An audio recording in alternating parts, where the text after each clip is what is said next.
The Transformation Alliance Party says it notes the slight decrease in the unemployment rate in South Africa, but says it is not enough. The party says the government must do more to stimulate the economy for businesses to thrive and create jobs. This follows after Statistics South Africa released data earlier today showed that South Africa's unemployment rate fell slightly to 32.6% the second quarter of the year from 32.9% in the first quarter, making this a 0.3% decrease, its lowest since the first quarter of 2021. According to Stats SA, the number of unemployed people are 7.921 million in the second quarter versus 7.933 million in the first quarter. While many South Africans note these statistics, they are still not satisfied as the majority is living below the breadline. Government is being urged to prioritize economic stimulation for job creation. Now, to discuss this, we are joined by Abel Tau, the Transformation Alliance Party leader. He joins us from Pretoria, South Africa. Thank you for your time, Abel. Thank you so much for having us, Dapo, and good evening to viewers at home. All right, let's dive into it. Now, can you please explain why your party is not satisfied with the 0.3 decrease in the unemployment rate? Look, I think it's the same old that we've always had. In a country where 7.93 million people are unemployed, really, we would really be encouraging mediocrity if we were to celebrate a 0.3 percentage decrease. Now, not so long ago, you would know that in fact some of these jobs that are being hailed as job creation are actually some of the jobs that are created through a Gauteng government scheme of Nasi Spani and some of the interventions that were done by the Premier and looked at the national level. This is what you find yourself at. But what we are also lamenting as a party is the understanding that should we continue to celebrate such nominal growth, we are not going to do the things that need to be done in order for the country to really start turning the corner and creating jobs for real. If you look at these figures, I mean, youth are still hovering around the 50% point unemployment. Women in particular are still the hardest hit. And therefore, as a party, we are saying the country has not done much.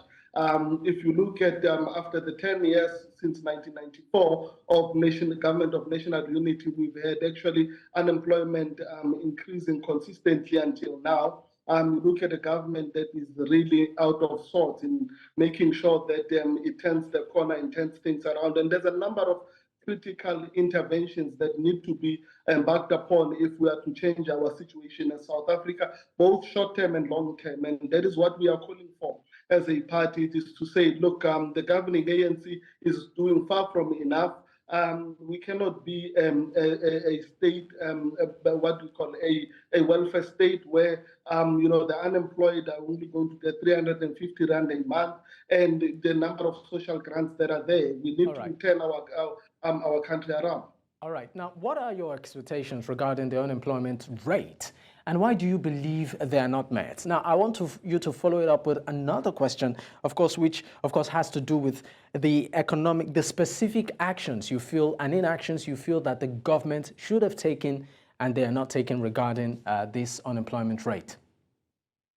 Look, number one, let's resolve the issue of the energy crisis in the country. I think we have seen the losses in the economy when it comes to GDP as a direct result of this load shedding. And I think that is a very good space to start. I think more than anything, government has not had political will to really confront this. Secondly, the labor laws of this country. I think they are too rigid for a country that has such a high unemployment rate. I think the relationship between COSATU, which is the largest confederation of unions, together with the ANC government has really undone us as a country. From where we are as well as the most developed economy in the continent to find us in a space where we are really struggling and reeling like we currently are. Is not assisting us, and therefore these are the specific interventions, but also this inflation targeting that is being done by the central bank is not assisting us, because the government is only happy with ensuring that it keeps inflation within a particular bracket, which is between 4 and 6%, even if that is jobless in growth. And we are saying that it's time that we understood that controlling inflation to the T is not going to help our people in getting jobs. But also, we need to move into a space where we look at industries that are labor intensive, where we can now start saying young people can go into those industries. South Africa is not doing that.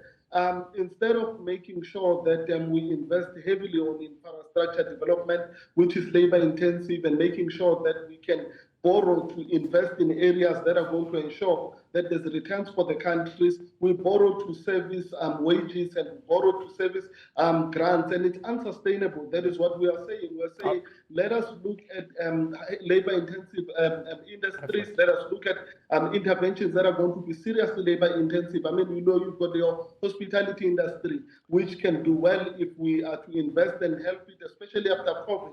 We've never had really an intervention in that space. But not only that, the construction sector, which has proved to have grown by 1.5% in the first quarter, that's the area where we needed to go into, an agriculture. So there are real interventions that government can really put in to turn the situation around for our people. All right, now talking about interventions, you also, when you were explaining, you talked about improving the power generation within the country to also sort of aid job creation. What other aspects do you think the government should look into to further boost the availability of jobs in the country?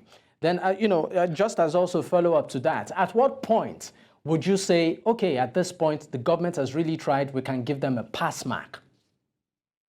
Look, one of the things other than the energy crisis, which is self-made, you also have a situation of crime in the country. We are seen as one of the most unsafe countries in the world. And now it's one area where if you are looking for foreign direct investment into your country, you must make sure that you resolve the crime issue, because I can tell you now that no investor will come and invest in their country, because for you to invest in the country, you want to also bring your people who will be able to then ensure that they transfer the skill but manage your investment in a way that is going to yield results. And unfortunately, if you are to do that, you are going to have to bring the brightest skills from wherever you are investing, from country that you are investing from, and no one will bring their family into a country where they feel unsafe. So the crime situation in our country is an emergency that needs to be tackled now, and we really need to applaud what is being done by the Premier of Gauteng.